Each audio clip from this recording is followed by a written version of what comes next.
السلام علیکم ورحمۃ اللہ وبرکاتہ۔ معزز ناظرین،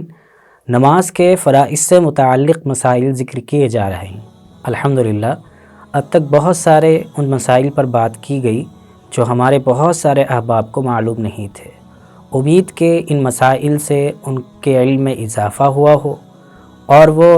خود جب سنے ہیں ان چیزوں کو تو ان کے اوپر یہ ذمہ داری بھی عائد ہوتی ہے اخلاقی اعتبار سے اور ایک مسلمان کی خیر خواہی کے اعتبار سے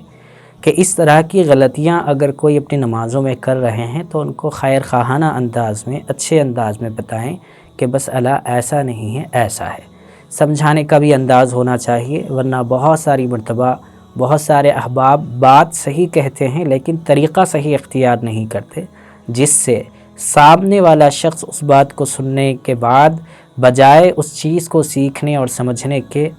اوپر ان کے ریورس ہو جاتا ہے اور وہ اس بات کو اختیار نہیں کرتا اور وہ اسے صحیح طور پر نہیں لیتا۔ آج جس مسئلے کو ذکر کرنا مقصود ہے وہ یہ ہے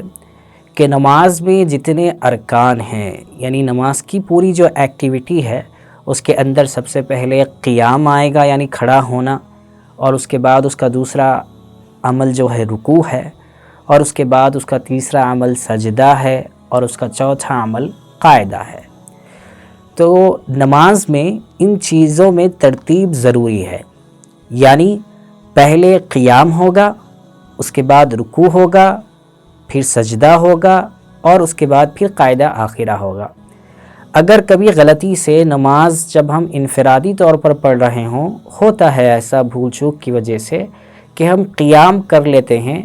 اور رکوع ہمیں یاد نہیں ہوتا اور سیدھا ہم سجدے میں چلے جاتے ہیں، تو ایسی صورت میں کیا نماز مکمل ہو جائے گی؟ علماء نے لکھا ہے کہ نماز مکمل نہیں ہوگی، اس نماز کو لوٹانا ضروری ہوگا۔ اور یہ مسئلہ پیش آتا ہے بہت ساری مرتبہ ایجڈ لوگوں کے ساتھ میں،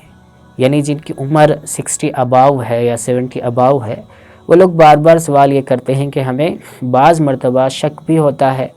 اور بعض مرتبہ انہیں خود یاد نہیں ہوتا کہ انہوں نے رکوع کیا ہے یا نہیں کیا ہے، سجدہ کیا ہے یا نہیں کیا ہے۔ تو ان جیسے احباب کو سمجھنے کے لیے ہم نے ایک بات ذکر کی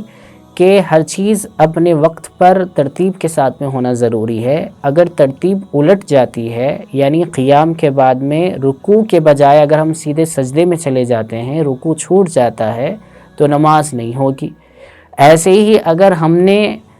قیام بھی کیا اور رکوع بھی کیا لیکن سجدے بھول گئے، سیدھا ہم اتحیات کے لیے بیٹھ گئے تو بھی نماز نہیں ہوگی۔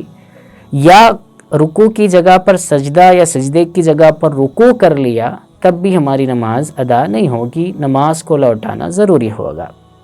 ہم یہ بات دیکھ سکتے ہیں